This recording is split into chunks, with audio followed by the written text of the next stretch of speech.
And I was speaker at 3 major international conferences. And I met literally hundreds and hundreds of people, researchers, bona fide, reliable, intelligent, serious UFO researchers. And they encouraged me. And just having been with them and met with them, I found strength and encouragement.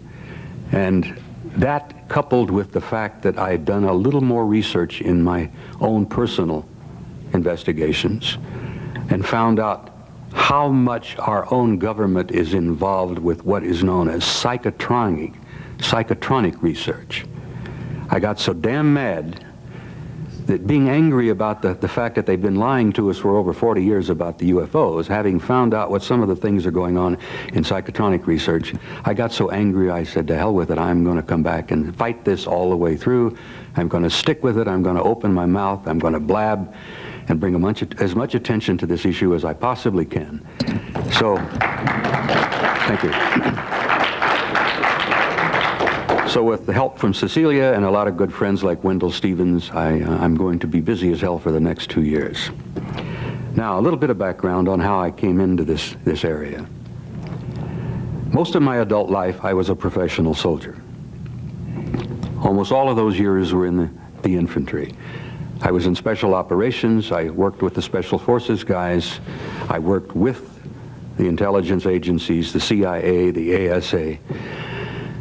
I spent a lot of time in places I should never have been, places that our government said we had nobody over there. Now, as you all remember some of the reading you may have done about Laos and Cambodia and North Vietnam.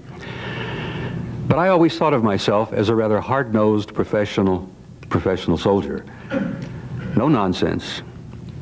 I was very curious about the issue in the early years, but I was a skeptic.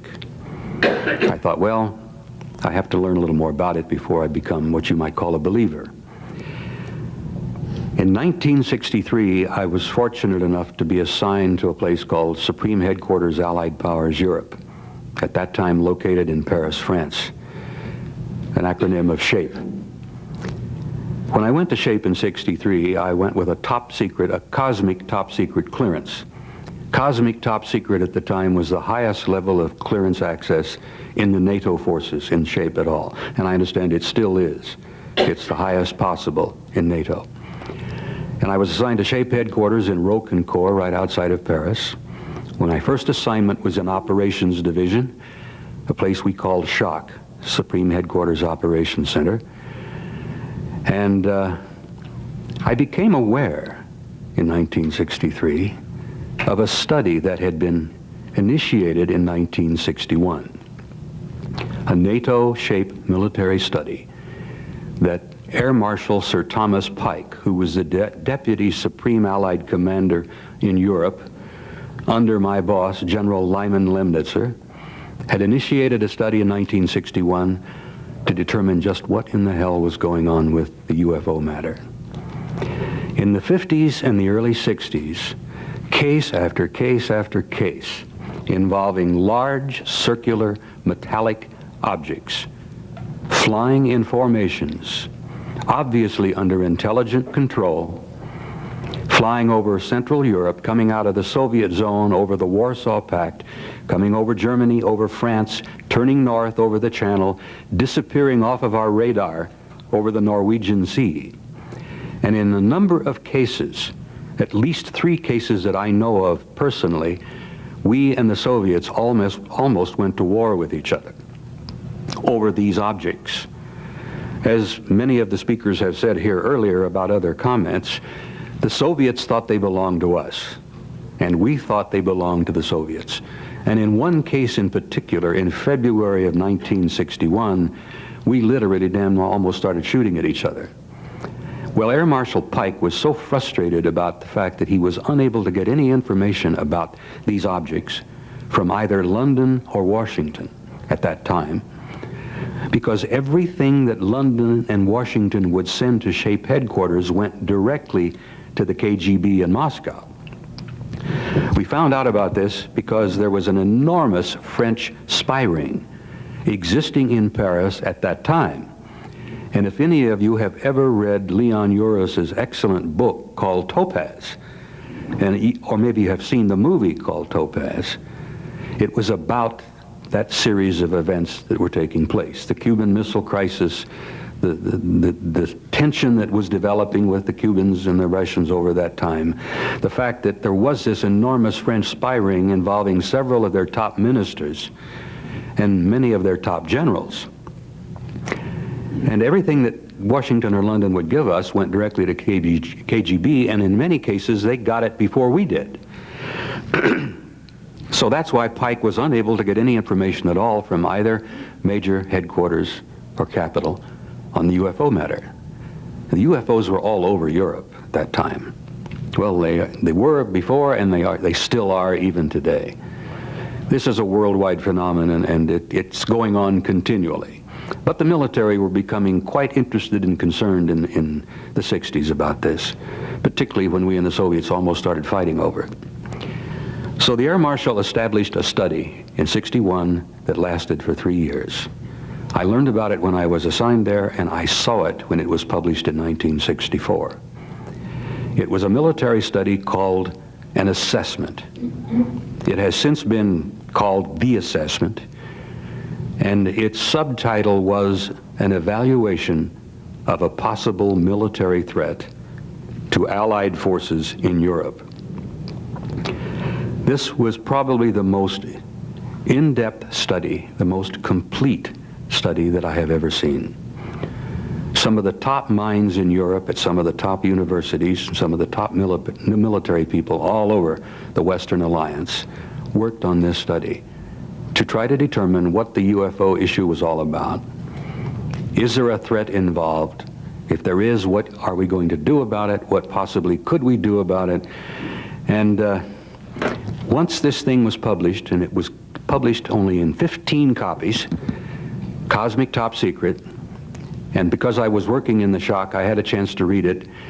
I must be frank with you and tell you that having seen this thing and studied it, it literally has changed my life.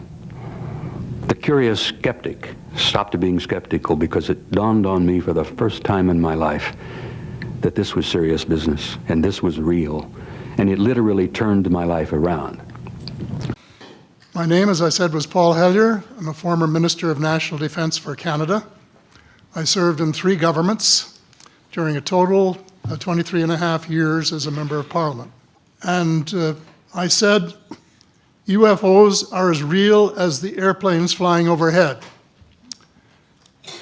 That gave me the dubious distinction of being the first person of cabinet rank in the G8 group of countries to say so unequivocally.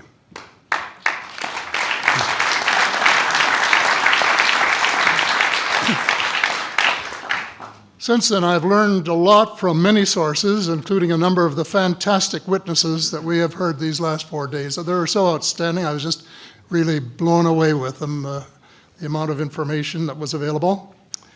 And I appreciate every single one of them. But because I'm not a ufologist, I'm a politician, there are only a few things that I want to add in that particular realm. First is that about in the 1960s sometime, there was a flotilla of UFOs headed south that crossed into NATO territory in Europe. And the Commander-in-Chief of the Supreme Allied Headquarters in Europe was naturally very shaken. Fortunately, or maybe divine providence, before the panic button was pushed, the flotilla turned around and headed back north. Obviously, they had thought maybe they were Russian, and they were very concerned about it. Anyway, an investigation was launched into this whole subject, and a document was prepared which concluded that at least 4 species had been visiting Earth for thousands of years. And this is my own view at this stage as well. So I will share with you a few things that I learned while I was involved with this. And I must tell you something else. I have to confess this. I do it every time. By sharing some of this information with you, I am in the process of violating my national security oath. Now, I want you to know, particularly those of you who may be retired military in the room here, and I think there's several, I was a loyal Cold Warrior for almost all of my years in the military. I believe in my country. I believe in my Constitution. I was willing to die for it. I still feel that way. I did not lightly decide to violate my national security oath. After a great deal of thought and a great deal of consideration and evaluation, I have been violating my national security oath on this issue, the issue of UFOs, the issue of this assessment with people, because I consider this to be, beyond any doubt, the major issue of our time. And when I've concluded my presentation today, I hope you will understand, and hopefully you will agree with me, that what we are addressing here and dealing with is indeed the major issue of our time. It goes beyond the Soviet dissolution of the Soviet Union. It goes beyond the Cold War. It goes beyond politics, the recent election. It goes beyond the famines, the revolutions, the terror in Yugoslavia. It goes beyond any major human problem that we are currently dealing with on this planet, because this problem has been with us for thousands of years and is indeed the major issue of our time. And I hope you will agree with me when I'm finished as to why.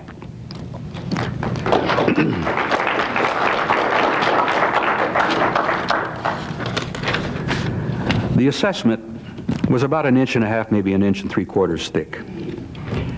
The study itself, in its conclusions. It was supported by approximately 8 inches of annexes, supporting documents, supporting studies, supporting research.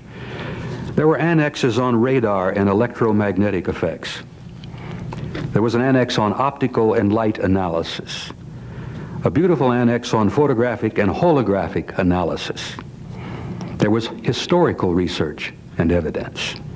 They went to some of the top people in England at Oxford and Cambridge on the historical evidence.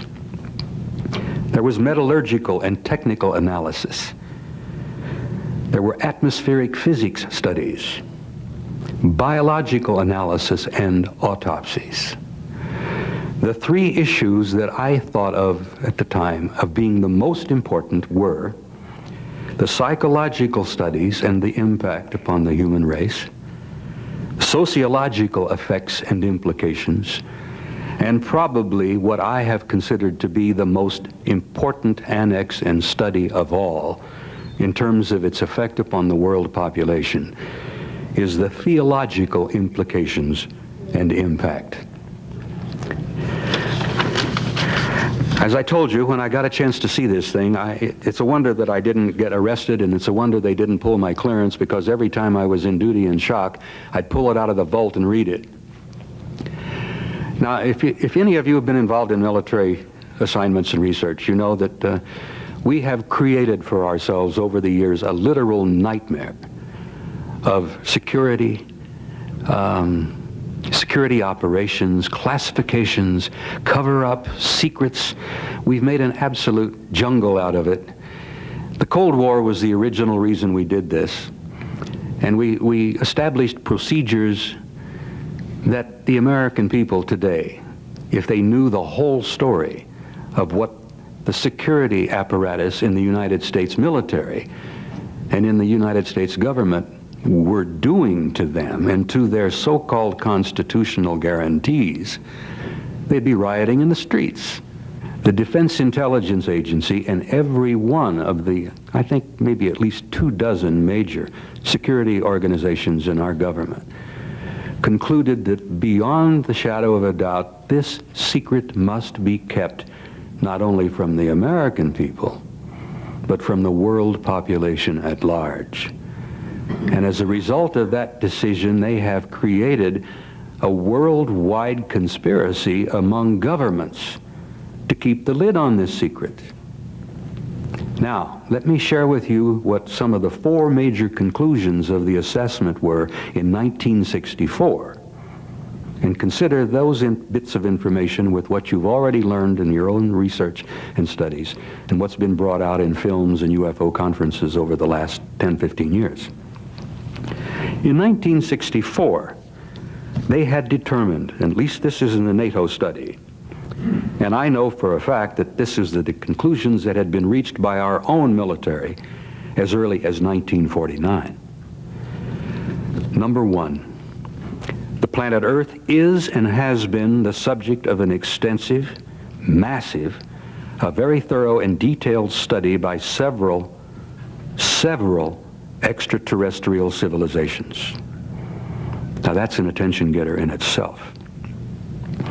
Number two, these civilizations have demonstrated an extremely advanced technology, possibly hundreds or even thousands of years beyond our own. It gets better. There seems to be a process or a plan of some kind unfolding. The studies indicated and demonstrated that a development of some kind of program was underway. Evidence collected indicated that the program has been going on for a very long time, possibly hundreds or even thousands of years, and some of my associates, research fellows, and I have concluded it's probably been going on longer than that. The study concluded that there did not appear to be a major military threat involved in 1964. That if they, whoever they are, were malevolent or hostile, there was absolutely nothing we could do, because the level of technology that had been demonstrated was so far beyond anything we had in 1964 that we felt that if they were hostile or malevolent, the game was up. It was all over with. Now, I think you can understand what kind of an impact this kind of information had on me as a young professional career soldier. It did indeed change my life. It changed my life so much that from that point on, I became an avid UFO researcher. I read everything I could get. I stuck my nose into every classified document I could find, and having had a cosmic top secret clearance, which in the military is no small thing, I point to that with pride. You have to walk the thin line to get a cosmic top secret clearance. But I stuck my nose into everything I could find for the next 30 years. And I retired in the military in 1976. And as you probably well know, at that point I lost many of my access.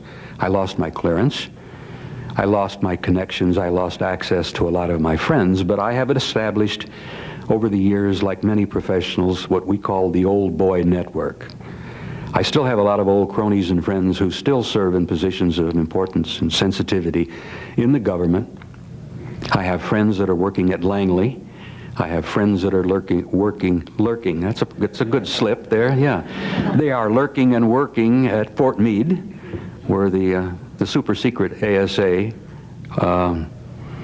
National Security Agency, as we say jokingly, no such agency, that's what the NSA stands for.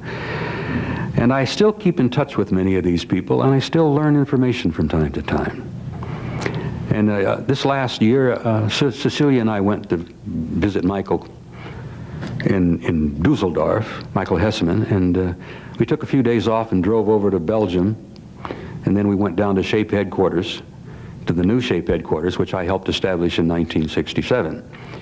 So I keep my fingers in, I try to keep my connections open, and I try to keep learning. But I've devoted 30 years of my life to putting together what I call a synthesis. This synthesis is the major piece of the book that I am in the process of writing, which I've been writing for 10 years now. I've been telling myself I either have to put up or shut up. It's time to write it, publish it, or stop talking about it. I have made a synthesis over the years, and you all know, I'm sure, what that word means. It means bringing together an extreme variety of assorted pieces and bits of information from all kinds of sources. And it was what I was trained to do in the military, to sift, to evaluate, to consider, to review, and try to come up with a conclusion of what's going on. My 30-year synthesis, which I hope to publish later this summer, this coming year, I have reached conclusions that many of my friends consider earth-shaking. Many of my deeply religious fundamentalist friends say I am doing the work of the devil. But I want you to share with me what I have concluded, not only from the study in 1964, the assessment, but what I have learned or what I have concluded to be happening in the 30 years since. Now, I want you to bear in mind that I am not proselytizing here. I'm not on a crusade, and I'm not trying to change your lives. I'm simply trying to stimulate your curiosity and intelligence enough to do your own research. I have always considered to be curiosity as one of the primary requirements for intelligence. The higher level of intelligence, the more curious you are. It was one of the reasons why I became so depressed over the years when the average American out there didn't seem to really be interested that much in what we were talking about. And I got a little depressed about it. But I've gone beyond that now. Anyhow, I must tell you that I have reached some conclusions that I must tell you I share with people who I respect. Many of you are aware, I'm sure, of the monumental work that Zecharia Sitchin has done. The incredible books that he's written called The Earth Chronicles, The 12th Planet, The Stairway to Heaven, and 3 or 4 others. I have concluded in my 30 years of research that the human race is indeed a hybrid race. The evidence is literally overwhelming. And if you dig into it and you study it and you evaluate it seriously, you reach the same conclusions. Every major religious philosophy in our history, on every part of this planet, whether it's in Europe, whether it's Christianity, whether it's Buddhism, whether it's Hinduism, every major human religious endeavor has told the basic same story. The human race is a hybrid race. We have been created here. We were seeded here. And we have been genetically manipulated here from the very beginning of our recorded history. And that genetic manipulation has never ceased. It is still going on, as Cecilia likes to say, even as we speak. So, I reached that conclusion, and I will not argue with anybody about it. I simply say to you, look at the evidence. I am a student of history. I studied theology. I studied philosophy. I became interested many, many years ago when it dawned on me that much of the Bhagavad Gita was in detail specifically identical to much of the Sermon on the Mount. The teachings of the carpenter from Galilee are almost identical to the teachings of Krishna, the great Hindu leader of the Hindu faith. And I think from what they've been able to piece together, Krishna's period of time was roughly 1,000 or 2,000 years before Christ was born. The point I'm making here is that every major religious philosophy on this planet tells us identically the same story. And you have to look at the evidence to see it. I will just quickly touch upon the fact, and in chapter 6, I think, in the book of Genesis, there are people, there are entities. In the old Hebrew, they called them Elohim. It's a translation roughly meaning those who came down from above. It was mistranslated over the years as the sons of the gods. But the Elohim in the book of Genesis are saying, and this is a quote, "Let us, plural, create man in our, plural, image." And when I was a boy, I used to ask my preacher, I used to go to Sunday school, my goodness, what does that mean? And it was amazing how many times most of the preachers would say, we'll discuss that later. Or they didn't have an answer for you. I always wondered about that passage in the book of Genesis. Let us create man in our image. Who are they? Who are the plurals? You know, I was told by the preacher that we were all created by God. Well, I began digging and digging and digging, and I was a very nasty little student. I never accepted a lot of their answers. And I have to share this quickly with you. My wife was also thrown out of the church a few years ago for taking on the Vatican and the Catholic hierarchy about the same kind of issues. And I'm very proud of her for that. Anyhow, where am I here? All right, the human race is a hybrid. We have been seeded here. The evidence is overwhelming, and I refer you to Sitchin's work. And in my book, which is coming out this summer, I have about a 10-page bibliography of other works that you can research and find out what I'm talking to you about. Apparently, this seems to be what has happened. Several 100,000 years ago, an intelligent race from somewhere else out there came by the planet, knew of the planet, stopped at the planet, and found a developing form of life here.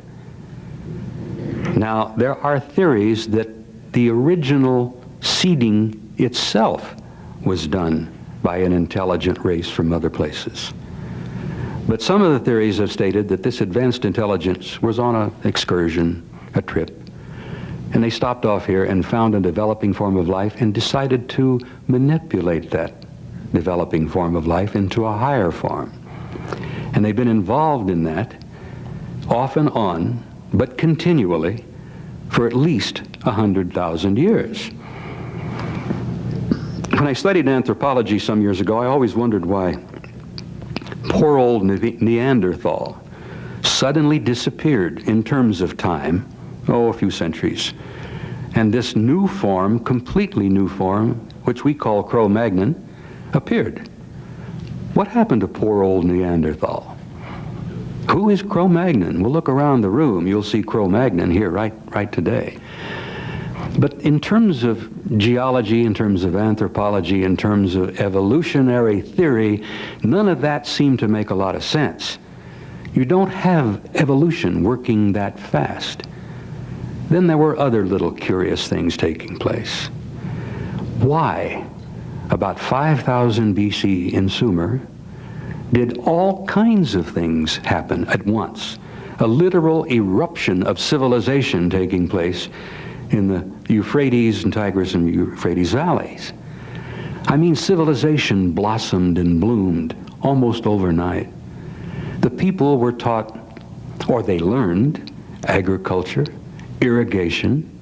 They built cities. They knew how to plant farms. They knew how to harvest. They knew how to develop intricate governmental systems. They developed a military idea. They developed a very intricate theological and philosophical philosophy. And where did this all happen? Why did it all happen literally overnight? Well, Zecharia Sitchin, in his absolutely monumental work, clearly has the answer. In the great Sumerian tablets, in the cuneiform tablets, which preserve the complete history of the Sumerian people, the evidence is all there. Sitchin is probably one of about 10 people on the planet who can sit down and read cuneiform tablets like you and I read the morning paper. And he's a man of great respectability. He's a scholar, he's a scientist. No one wants to argue with Zecharia. They'll take von Daniken on and they'll argue with Eric and call him names and say, look, you screwed up here, you made a mistake there. But no one that I am aware of has ever challenged Zecharia Sitchin, because he has the tablets, he has the information, and he says, look, it's all there. The Sumerians told us how it happened, how it came to be, where they got the knowledge, who taught them the knowledge. And this fits, and I tell you it does, fit perfectly with every other story, myth, legend, history of every people on this entire planet. The human race is a hybrid. We were seeded here, and we have had what I like to call an intimate interrelationship with high technology, advanced intelligence for hundreds of thousands of years. Now, the crucial thing is that it's still going on. It hasn't stopped. They are still involved. And the big question has been for many of us is, who the hell are they and what are they doing with us? Which ties in perfectly with the ancient philosophical questions that each and every one of us has asked. Who are we? Who are we? How did we come to be here? What are we here for? And where are we going? And this is, if you remember from your own teachings, education, in school or church, the basic questions that human beings have been asking since the beginning of time. Who are we? Why are we here? And where are we going? And now in the last 25, maybe 50 years, enough people on this planet have seen enough evidence. They have had literally some of the facts and some of the evidence rubbed on their nose. And the world, the people of the planet, are slowly beginning to pay attention. And that to me is the gratifying part, which has kept me involved in this and kept me committed in my small way to bring some of this information out. Not to preach to you, not to have a crusade of any kind, but simply to tell you that you are a special species. The carpenter from Galilee tried to explain it. Krishna tried to explain it. Mohammed tried to tell the story. Zoroaster tried to tell the same basic story. The Buddha even tried. But right now, it's just through looking back through the annals of history and logic and what I know about evolution, genetics, and biology, it's not likely that it was just sort of a natural process, that there was some intervention or augmentation is a good word, where it was augmented and put forward. And there may have been more than one of those. The question is, how did we get here? Where do we come from? What the DNA is showing is that there are mutations in our genome. Now that we can look and compare our genome today to those of our ancestors, they have been there from the very beginning.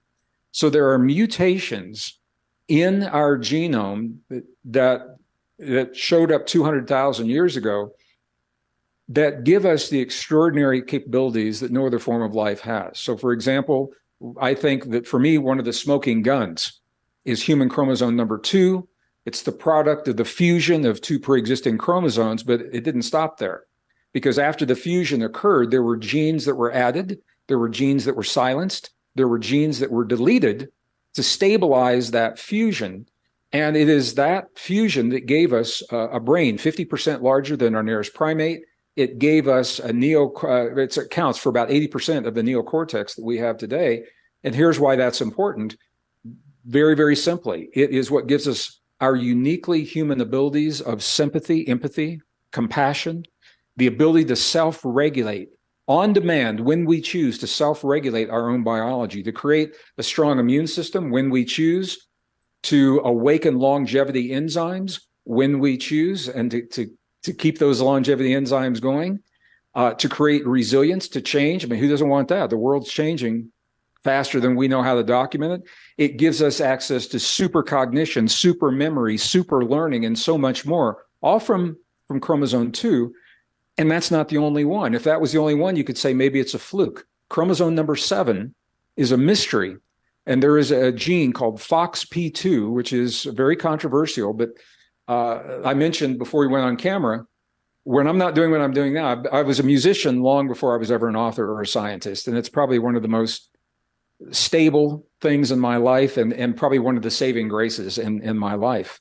And as a musician and a scientist, I've always wondered, we share 98% of our genome with a chimpanzee. I mean, that's almost all of it. That 2% is what sets us apart. 98% of our DNA we share with a chimpanzee.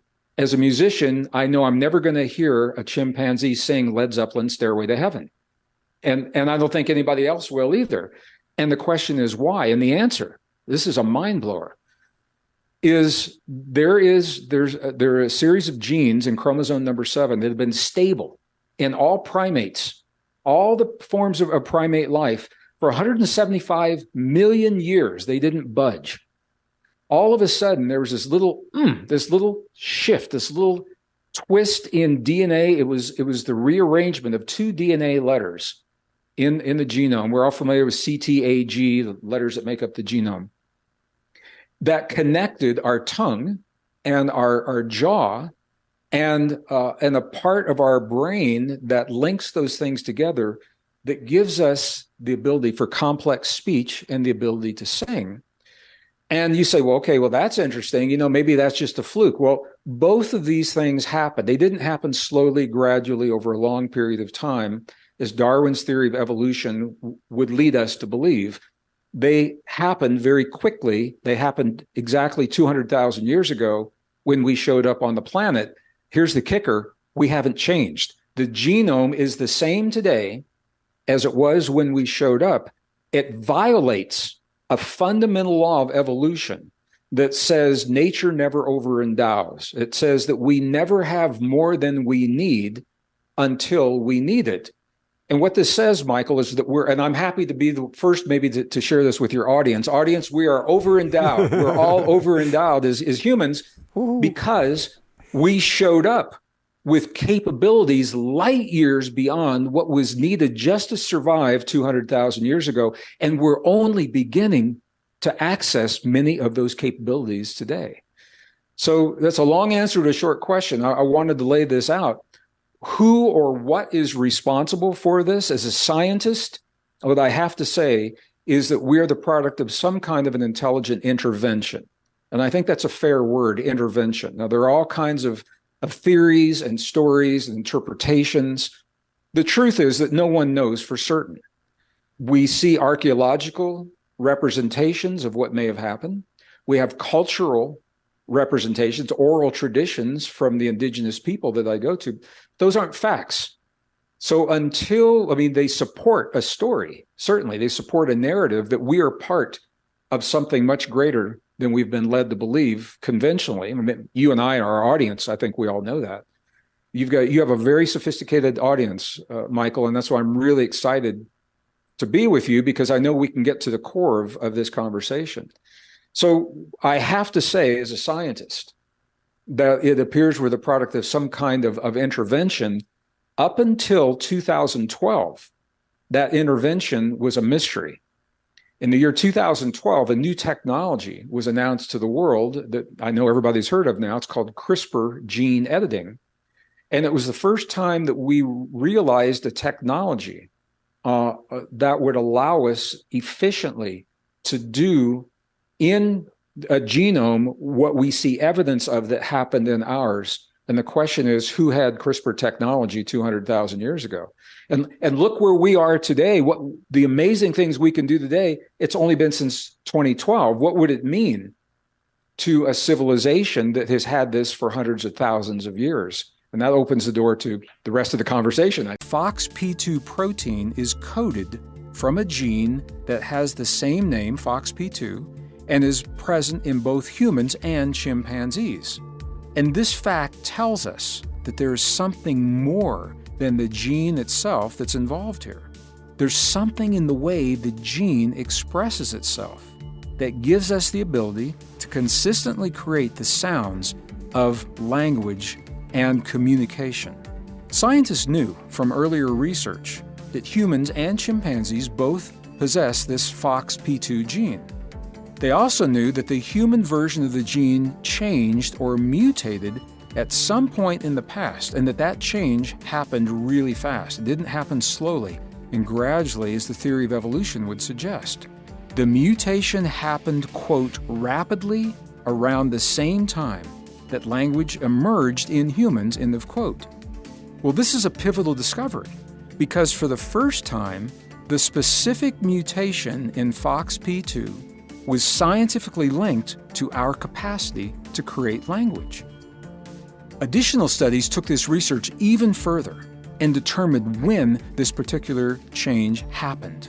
According to Wolfgang Inard of the Max Planck Institute for Evolutionary Anthropology, the mutations in FOXP2 that make our complex language possible, quote, happened in the same time frame when modern humans evolved. End of quote. A BBC News World Edition report clarifies this relationship, and it states that our capacity for language happened when, quote, the changes to 2 single letters of the DNA code arose in the last 200,000 years of human evolution, end of quote. So the speed and the precision of the mutations in FOXP2 occurring in just the right 2 places in the DNA code are further examples of the kind of change that simply does not fit into the theory of evolution. The best science of the modern world has now given us the answer. The question now is, are we willing to accept what this DNA is telling us? Because humans are classified as the most complex and advanced member of the primate family, it was reasonable for scientists to expect that we would have more chromosomes than our less complex relatives. This is where an unexpected twist to our DNA story begins. Our nearest primate relative, as we mentioned previously, the chimpanzees, they have more chromosomes than we do, with a total of 48 in their overall genome. Ironically, humans have only 46. In other words, it looks like we're missing 2 chromosomes when we're compared to chimps. Mystery of where those chromosomes went appears to have been solved, but in doing so, however, once again we find ourselves at the threshold of an even deeper mystery that holds even more startling implications. A closer look at our genetic map shows that what has been thought to be our missing DNA in the past isn't really missing at all. It's been with us all along, only it's been modified and rearranged in a way that wasn't obvious in the past. The second largest chromosome in the human body, forming 8% of the total DNA in our cells, human chromosome number 2, actually contains the smaller, missing chromosomes found in the chimp genome. In other words, at some point in the past, for reasons that remain controversial, 2 separate chimp chromosomes were combined into a single, larger chromosome that now is our chromosome number 2. While scientists acknowledge that the mutations definitely occurred in FOXP2 and that they happened within the time frame that correlates with the rise of the anatomically modern humans, they can't really tell us what caused that change to happen. New technology has revealed precisely what happened to create human chromosome number 2. So I'll share the discovery in 2 ways with you. First, in the scientists' own technical language, from the proceedings of the National Academy of Sciences, to reveal the details of the discovery itself. And then I'll describe it again with a simpler description in lay language to illustrate why this discovery is so important and what it means in our discussion. And this is a quote from the Proceedings of the National Academy of Sciences. We conclude that the locus cloned in cosmids C8.1 and C29b is the relic of an ancient telomere-to-telomere fusion and marks the point at which 2 ancestral ape chromosomes fused to give rise to chromosome number 2. I know that's a technical description, and I wanted you to hear it in the researcher's own words. The simplified explanation: it appears that long ago, 2 separate chromosomes from chimpanzees, and these were chromosomes 2A and 2B, were merged or fused into the single larger chromosome that is now our human chromosome 2. It's the key that gives us our humanness. Many of the characteristics that make us uniquely human come from this fusion. I want to be absolutely clear that what I say next is not the conclusion of peer-reviewed science, although I've spoken with mainstream scientists who have told me that they suspect what I'll share is true, yet they are reluctant to speak publicly about their suspicions in fear of losing their reputation, their credibility, or even their jobs. When I honestly consider the evidence that I've shared, it simply makes sense to look beyond evolution and an unbelievably good run of biological luck to explain the fact that we exist as we do. The evidence overwhelmingly suggests that, number 1, we are the result of an intentional act of some kind. Point, the mutations in FOXP2 and human chromosome 2 are precise. Point, the mutations in FOXP2 and human chromosome 2 appear to have happened quickly. Point, the optimization of human chromosome 2 that occurred after the fusion happened appears to be intentional. Point, the fact that after 150 years of searching, no physical evidence has been discovered that links us to other forms of life on the tree of primate evolution suggests that we may be a species unto ourselves with no evolutionary history. Number 2, we are the product of an intelligent form of life. Point, the timing, the precision, the accuracy of our genetic mutations, and the technology required to yield such mutations implies forethought and intention of an advanced intelligence.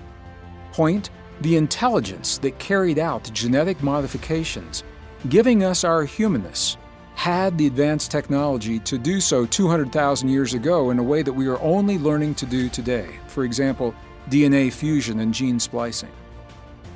To honestly acknowledge these possibilities opens us to a paradigm that shifts the way we feel about ourselves and the way we view our place in the universe. And with this shift, we free ourselves from a lonely paradigm of insignificance to one of a rare and unique heritage that we're only beginning to explore. DNA is showing us that we are the product of something beyond evolution, at least as we know it today. Evolution cannot explain the genetic fusion that gives us the capabilities that allow us to embrace the change. So one of the first questions that comes up, people say to me, okay, is it creationism? You know, did God do this? Evolution, Darwin's idea, and it's been binary. In the past, there's only been those two possibilities. There's a third possibility.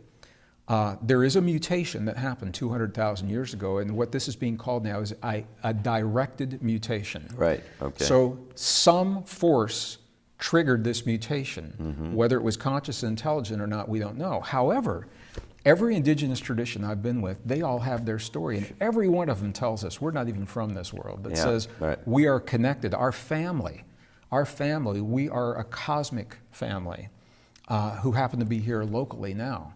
So the Egyptians have their story, the Aboriginals have theirs, the Navajo have theirs, the Hopi have theirs. Science has had a story as well called evolution, and now that story is breaking down. So for me, embracing that's the first step, that we are wired for these changes. The other thing that's interesting, some years ago, a group of computer scientists estimated when they took the whole biogenome of the planet, the diversity of genetic material, that for it to exist under normal mutation, natural selection, evolutionary theory, it would have taken at least the length of time that the Earth has been in its orbit.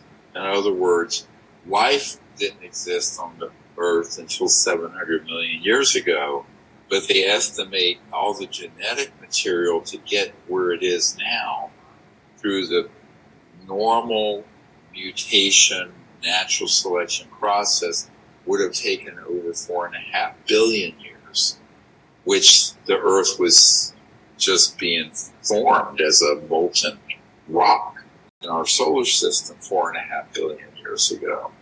So it clearly there's something else that's happened.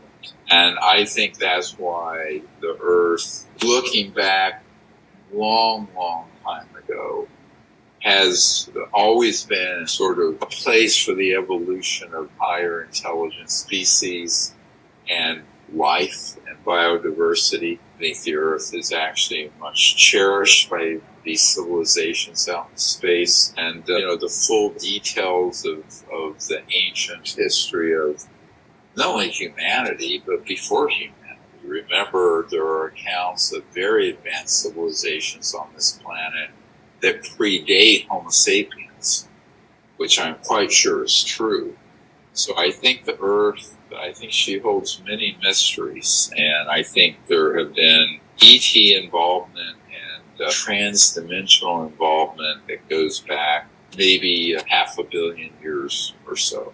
Who were these people? Who are they?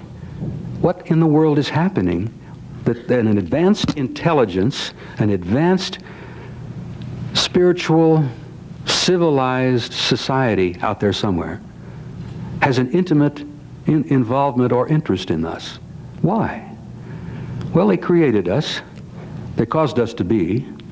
I had a nagging suspicion that this kind of seeding has gone on all over the galaxy. But who are these people, and what are they doing here? And what is really happening here? Well, let's look at some of the facts.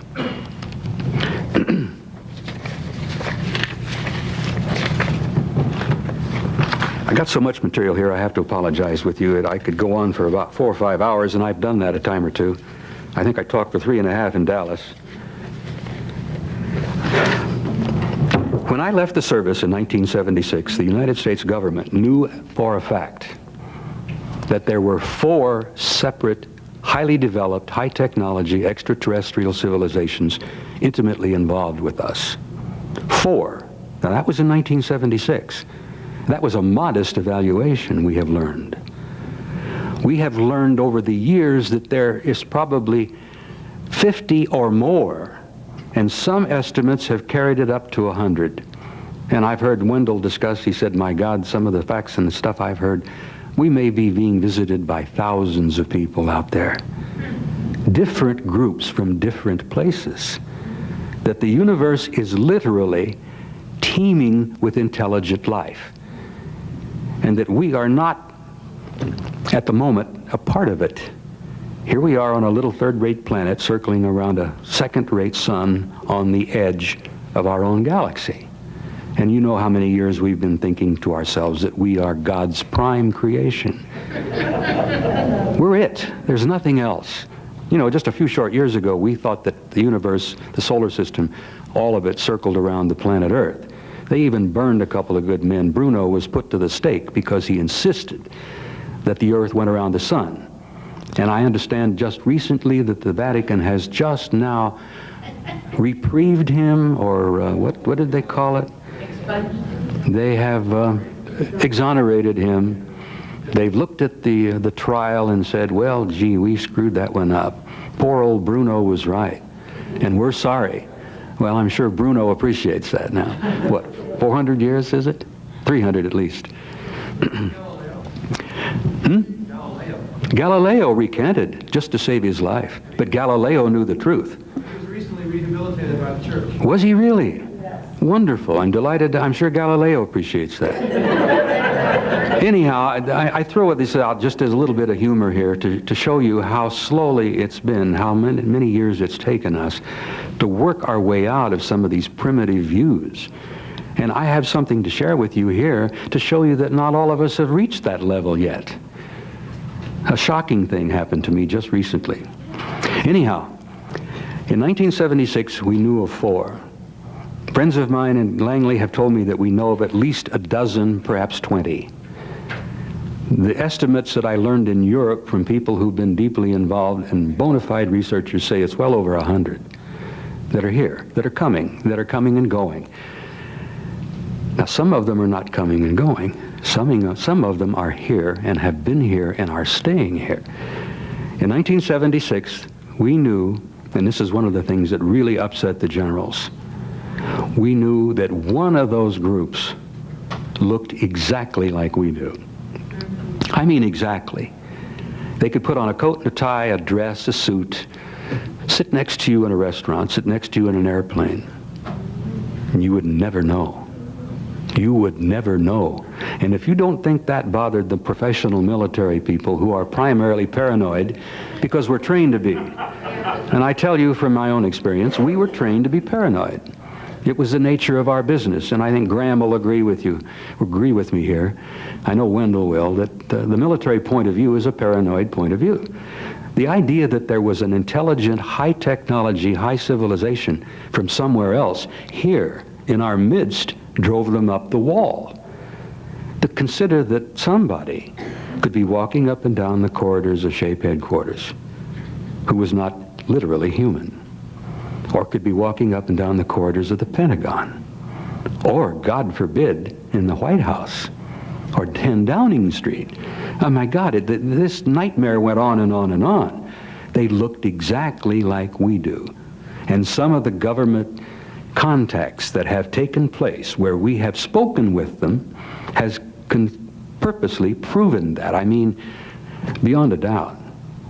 Some of them can put on a military uniform, and you'll never know.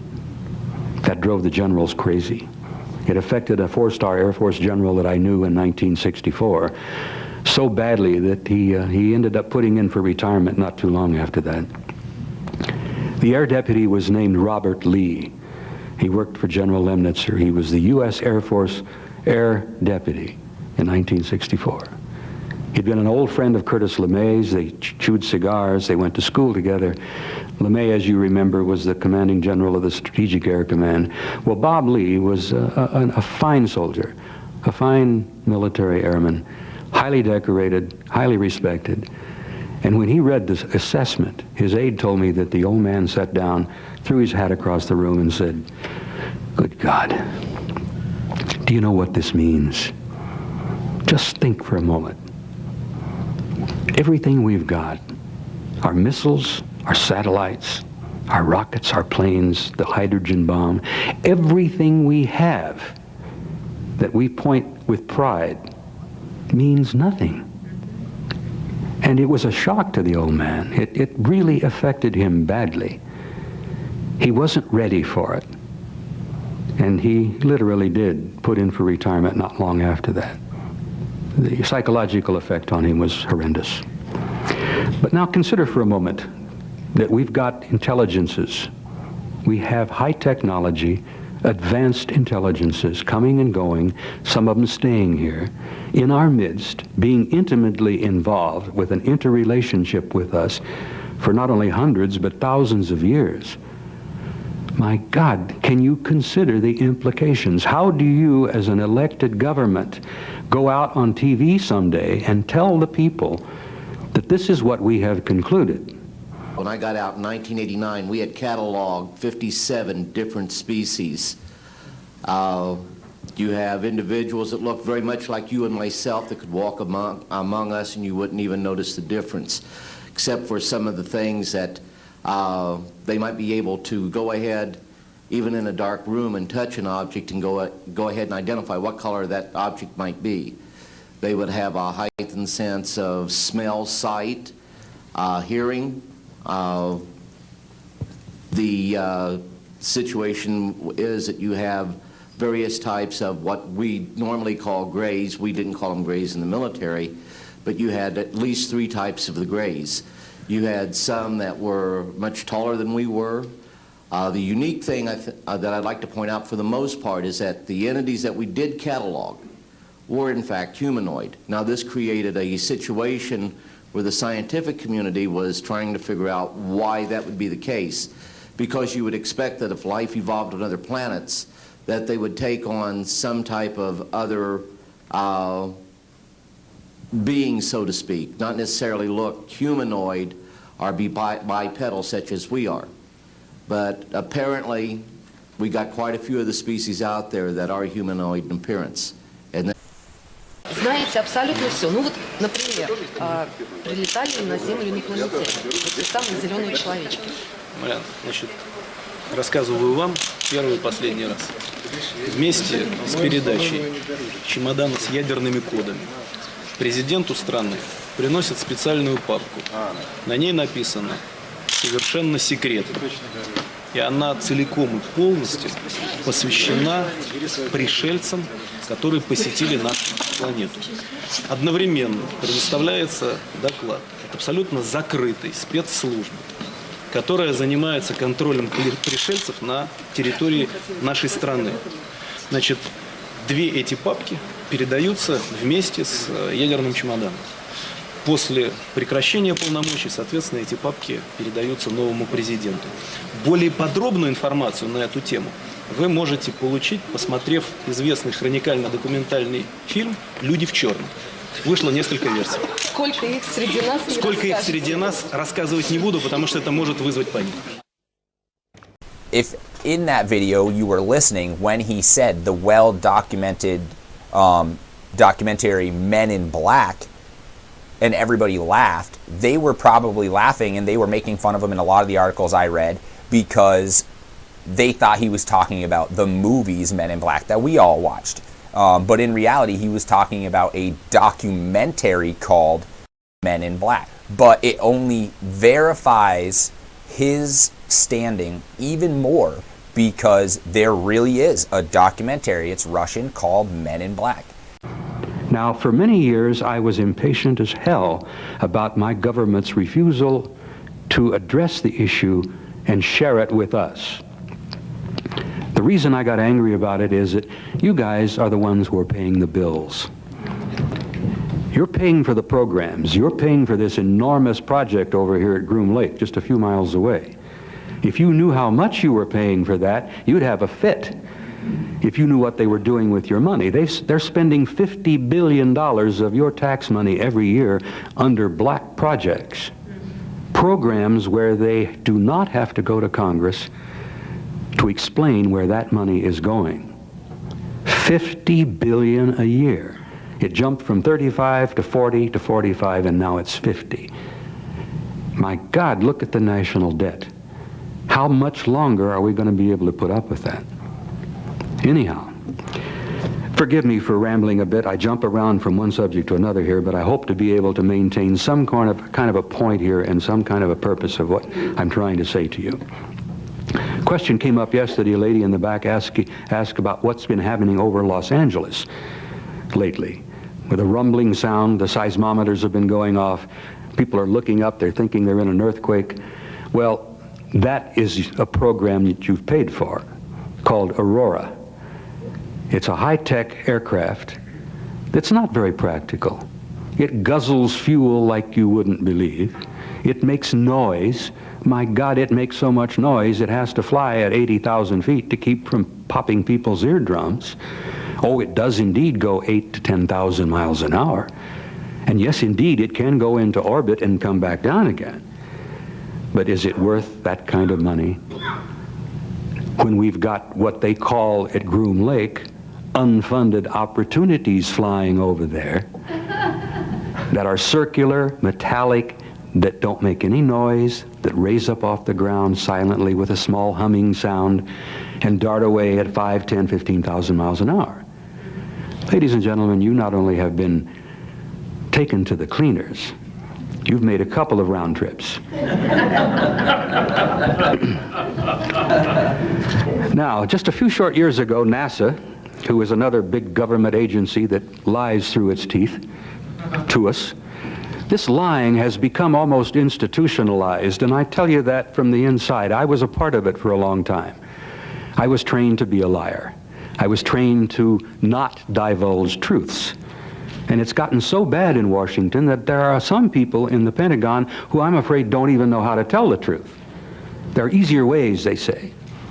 And then one of them in CIA said recently, this is a quote, "If we've lied to you, it's for your own good." And that's like waving a red flag in front of me. I'm ready to take that person apart for that sort of thing.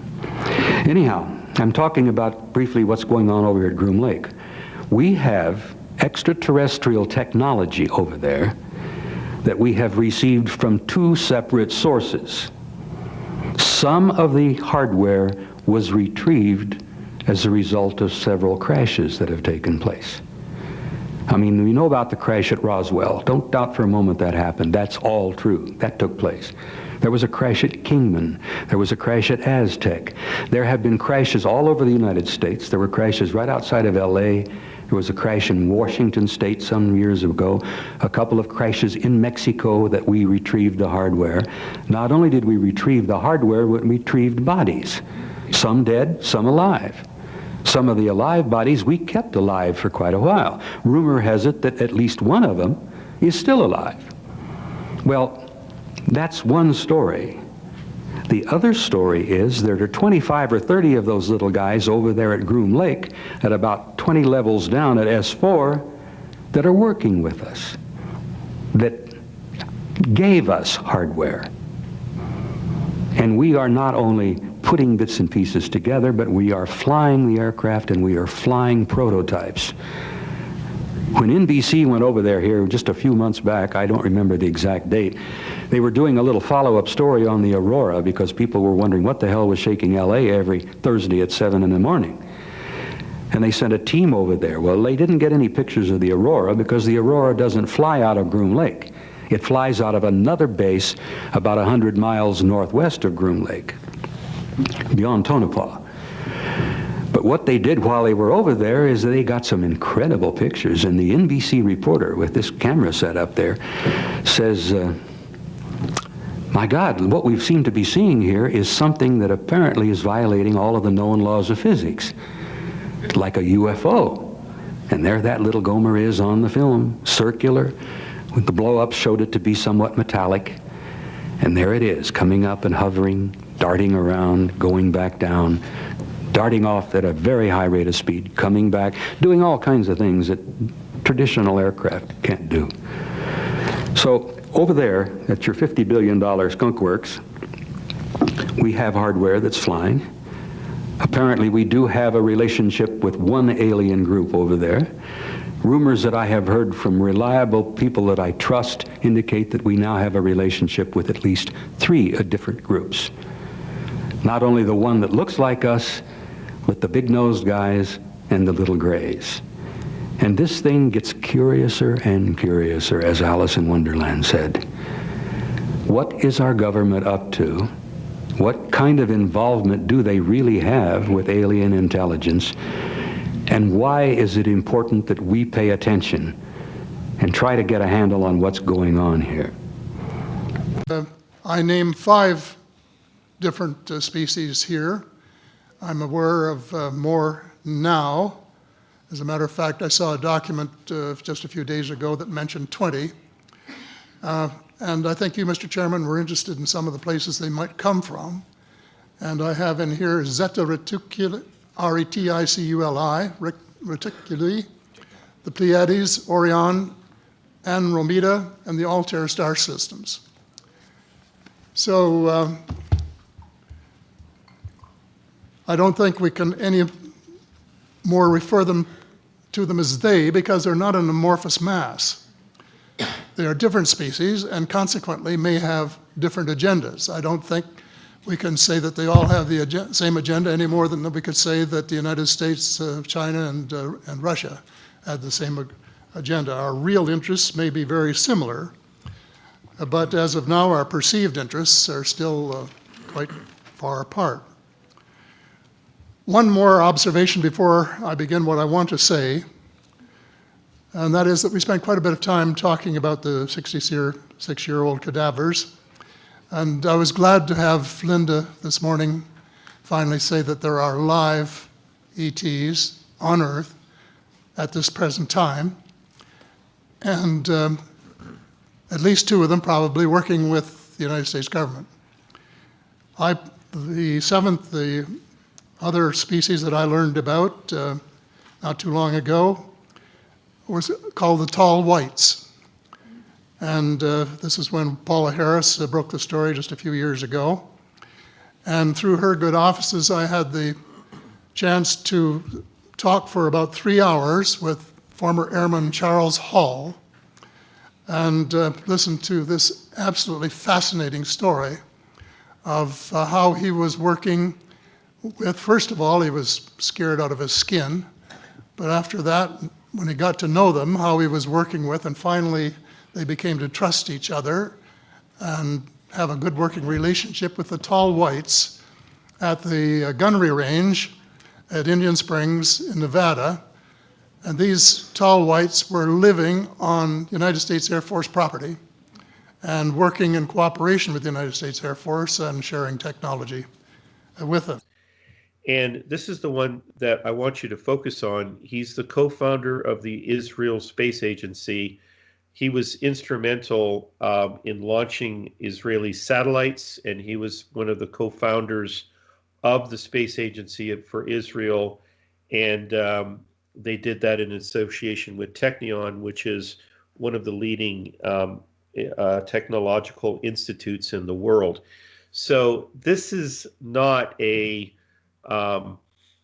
let's put it this way. This is, from the Israeli perspective, probably one of the most credible people in space agency in Israel, and he would be one of the leading guys in the world in this particular area. The thing that is mentioned is he uses a term, and we're going to talk about this, and it's probably the most important thing about our presentation today. He mentions that the communication between the United States and Israel is with an entity called Galactic Federation. So let's repeat that again. He makes the claim that the interaction with the Earth humans from the United States, Earth humans from Israel, is with an entity called the Galactic Federation. And that's what we're going to talk about. So let's just pause and think about that just for a moment, that what's now being revealed to you is that there is an organization of off-world, non-human, Earth human beings that are negotiating with our governments and having discussions with them about various things. Now, on the issue of disclosure itself, what Professor Ashed is telling us is that, yes, there is going to be the disclosure. We're going to become part of the galactic community, but in the opinion of this entity called Galactic Federation, we're not ready yet. That's what he says, that they have told us. The Galactic Federation, he says, is concerned about mass hysteria, because of where we are as Earth humans, but he also says something very interesting as well. Donald Trump is aware of them. He's our president. He was on the verge of disclosing the Galactic Federation to the world, but the Galactic Federation stopped him from doing so. And they give the reasons for what it is. He's very specific as to where our shortcomings are, and that is that we need to evolve and reach a stage where we will understand what space and spaceships are. So the implication of this statement is that until and unless we as a human race get to the point where this understanding is well understood, they feel that they're not ready to disclose their presence to us. And this is what he's reporting. What's going to happen from out there when all of the visitors, at least a great number of them, are going to drop down some fine day and say, "Hi, we're here, and we've been here for a long time, but we think it's time now that you understand it." Every major serious researcher in this field has reached these same conclusions, and I'm pleased to find one of the most respected lady that I admire, by the name of Edith Fiore, sitting in the audience right here, who's written some of the most beautiful studies and books that's brought some of this information out.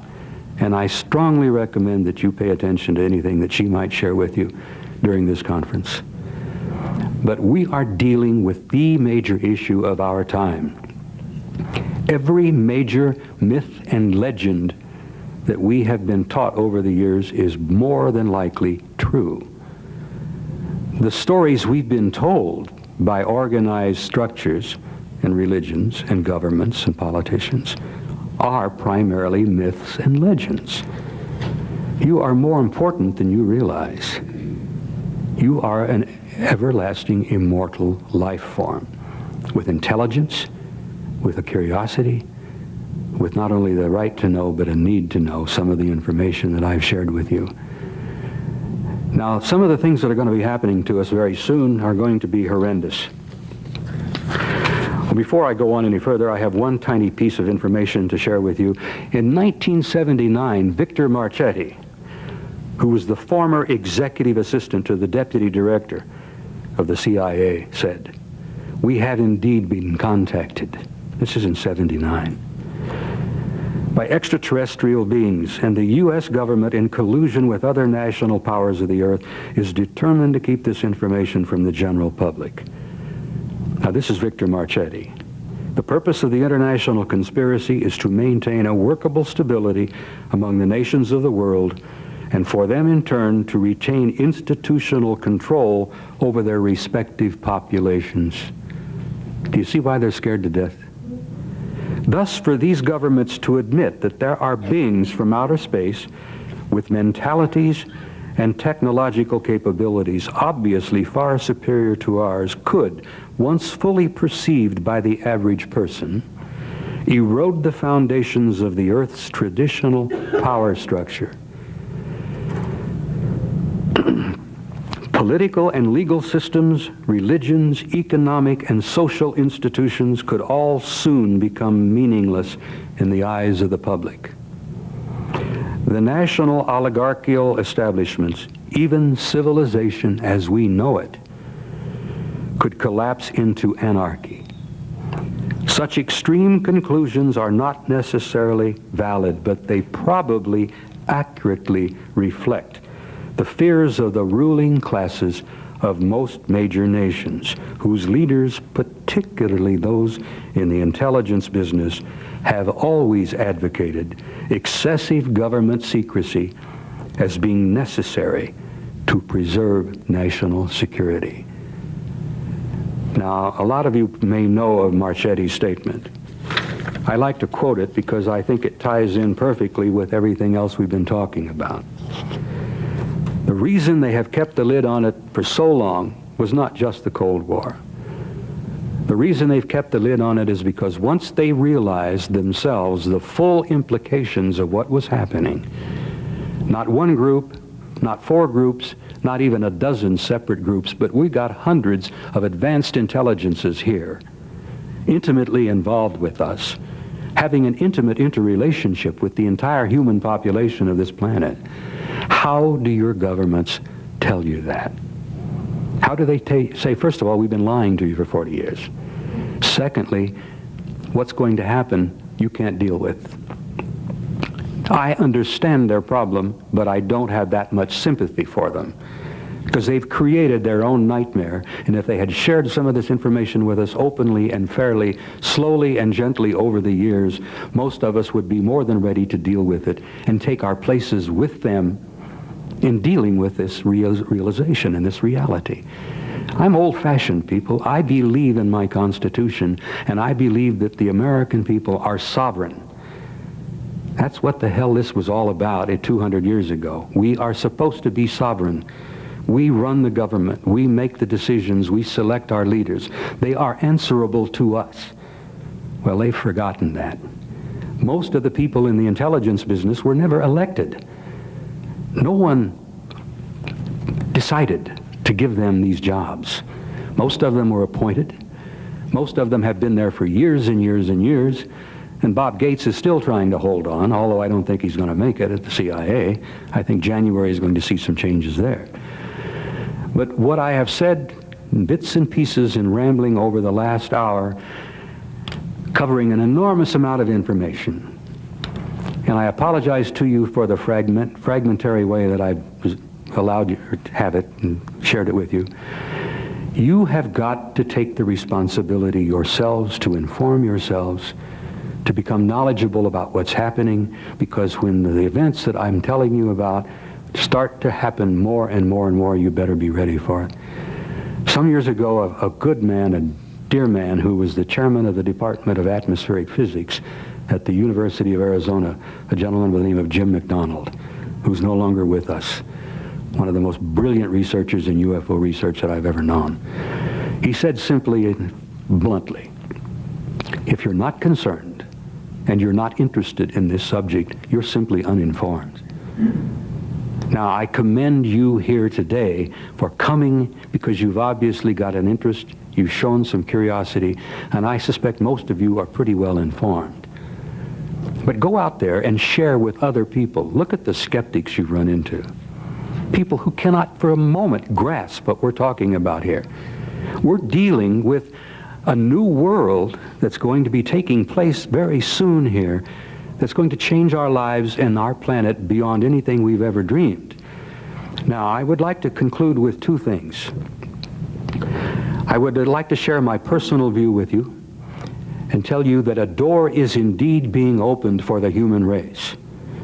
A time has come, which is the title of my book, forgive me for that. A time has come where we are reaching the end of a cycle. And the intelligent, civilized, advanced, thoughtful, caring, knowledgeable, compassionate human being is facing a future. A door is being opened for them to an infinite reality out there. And we have got to be prepared to go through that door. And we're not ready yet. NASA decided just a few short years ago from estimates mind you, that there are 400 billion stars in our galaxy alone. Now you know what our galaxy's like, that big spinning wheel. Looks like a lot the Andromeda galaxy. Beyond that, they said that they roughly have an estimate that there are 400 billion galaxies in the known universe. And I like to share with you that the only people I know who can deal with those kind of numbers are the guys that deal with our national debt, the budgetary people back in Washington. But beyond those two figures of 400 billion stars and 400 billion galaxies, they have said at the modest minimum, we estimate that there are probably 100 million planets with intelligent life out there. And now, think about it for a moment. When I have my slideshow, and there won't be time here today, maybe some other time while this conference is on, I have photographs that are literally stunning, mind-boggling photographs taken through the great telescopes of those galaxies and those stars. 100 million planets with intelligent life. How many of those are well beyond us? Can you imagine what a planet with intelligence that's 1,000, 100,000, 1,000,000 years ahead of us in science? We would think of them as gods, would we not? If they come here and show themselves and interrelate with us, our ancestors did. They called them gods. And those guys out there aren't really wanting that. They don't want us to look upon them as gods. They want us to look upon them as fellow citizens in a vast, vast community of life. Now we're going to have to be prepared to go through that door that's being opened for us. And what I'd like to point out to you is that we're going to go through that door together. One people from one planet with one future, or we're not going to go through that door at all. We are all the same. It doesn't depend what color we are. It doesn't make any difference what church we go to. It doesn't depend in any way on what language we speak. Every human being on this planet is an immortal life form, and we're going to have to reach that understanding. The garbage and the savagery in Yugoslavia of the ethnic cleansing has got to stop. The famines have got to stop. There's enough food on this planet to feed everybody. We have got to reorder our lives so that we can take our place and go through that door and become members of that infinite, vast community of intelligent life. Now that's my personal view. I would like to close by quoting a view from one of my great teachers, one of the people I admired the most as a great writer, Count Leo Tolstoy, some years back. He repeatedly made clear, this is one of his basic beliefs, that there is something in the human spirit that will survive and prevail, that there is a light that will not go out no matter how dark the world becomes. I believe that to be so. I know that to be the case. I'm glad to share that statement from Leo Tolstoy with you and tell you that that is my view as well. And I have a nagging suspicion that it's the same view of everybody in this room. Again, I ask your forgiveness and for allowing me to be up here and to ramble a bit and jump around here and there, because there's so damn much material, it's hard to know just how to get it out. But In conclusion, I would like to say I want to thank you for the time. I want to thank you for being here and sharing a few moments with me. And I would like to throw it open for any comments or questions. Yes. Break it down. What do you want people to know? Like in just a really short form, what did we need to know? Well, we're not alone. Only about 10-20% of the objects seen are non-human. The rest are ours, from Lockheed Skunk Works, Northrop, Raytheon. Most of the information on the subject is false, but at the center of it is some amazing information and the technologies that, if we could get them out, would end, poverty, pollution, all that in 15 to 20 years. So, it's a great consequence. This is why it's so secret. I told Lawrence Rockefeller back in the early 90s, I said, it isn't secret because it's trivial. It's secret because the implications of it are so profound that it would alter everything on the planet when it comes out. Yeah. And that's what they're fighting. They don't want that change to happen, and that's why for 70 years they've kept it secret. Would it impact religion? Oh, sure.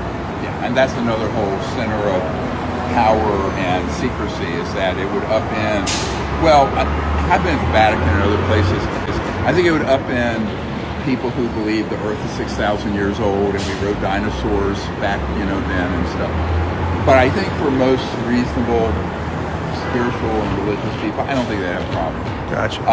If it's explained properly. The big problem is you have people going around telling people like Tucker Carlson and the vice president and other people that these are agents of Satan and demons, and they're mixing up things from other dimensions with things from other star systems.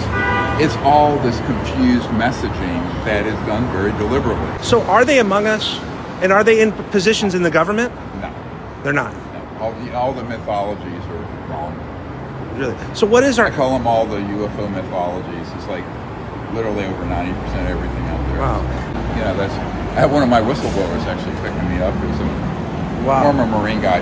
He's embedded with my Special Forces guys. Yeah. So we have a great team of Special Forces guys that are left the military and working with me, and we're getting a lot of this down to where, we can't put it out on the internet, but it's being handed over to law enforcement and national security people, and there are criminal investigations underway about it. So. Wow. So, are we getting closer? It does feel like we're closer to a full disclosure. And if it'll be a fake disclosure first, probably. Awesome. Well, thank you so much for your work. I'm definitely going to be tuning in. Nice. And Edgar D. Mitchell, the sixth man to walk on the moon. And after years of research, their verdict is unequivocal. I happen to be privileged enough to have be in on the fact that we have been visited on this planet. And the UFO phenomenon is real, although it's been covered up by our governments for quite a long time. Whoa! Hang on a minute, but this is big. Whoa! All of this is quite a shock to me. Well, I'm sorry you haven't been reading the papers recently. It's starting to open up quite a bit. So you're telling me? Well, there's a lot of information to take on board. Hang on a minute. Listen, I've heard crazy UFO nuts tell me this kind of thing before.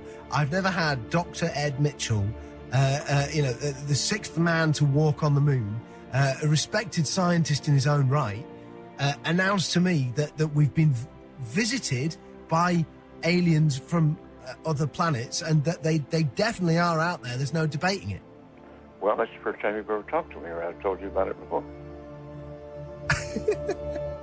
But just as children survive the idea of the tooth fairy and Santa Claus when they become adult, I think that tax-paying citizens are quite capable of accepting the new and broader reality that we live in a cosmos teeming with life of various sorts. The fact that some other civilizations are more advanced than we are may be humbling, but that could be a necessary step in our survival. The world is an unholy mess.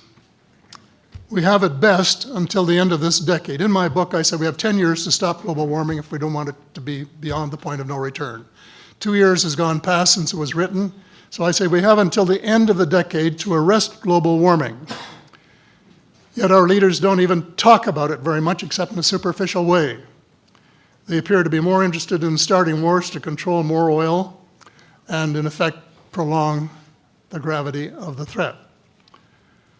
Of course, even if they took the problem seriously, they wouldn't have the finances to finance the transition from oil to the clean economy, to clean energy, because we have an infinitely silly banking and financial system in the Western world.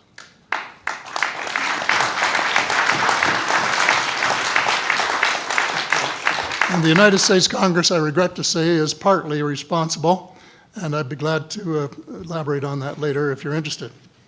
And finally, they need the technology for clean energy.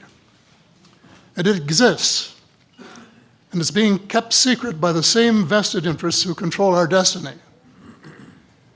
Who are these vested interests, and what are they up to? Well, Senator, you were talking about a military junta. In my opinion, that is true, but I have broadened and deepened the definition to cabal, and the cabal comprises members of the Three Sisters: the Council on Foreign Relations, the Bilderbergers, and the Trilateral Commission, the International Banking Cartel, the Oil Cartel, members of various intelligence organizations, and select members of the military junta, who together have become a shadow government of not only the United States, but of much of the Western world. The Council on Foreign Relations is the oldest of the Three Sisters, and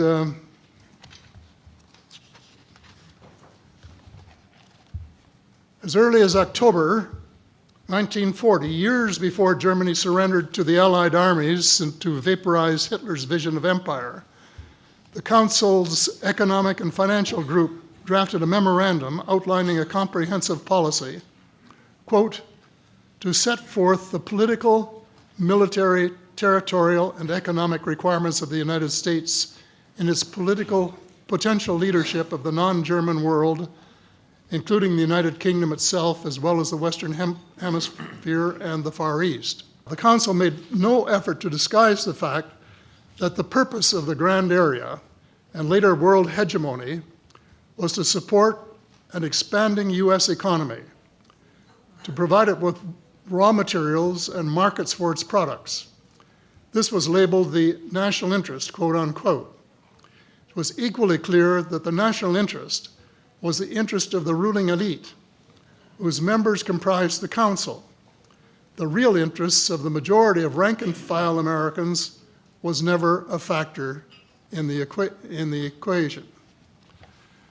So, Mr. David Rockefeller, who was a member of all three of the sisters, is quoted as saying this at a meeting of the Bilderbergers in Europe. We are grateful to the Washington Post, the New York Times, Time Magazine, and other great publications, whose directors have attended our meetings and respected their promises of discretion for almost 40 years. It would have been impossible for us to develop our plan for the world if we had been subjected to the lights of publicity during those years. But the world is more sophisticated and prepared to march toward a world government.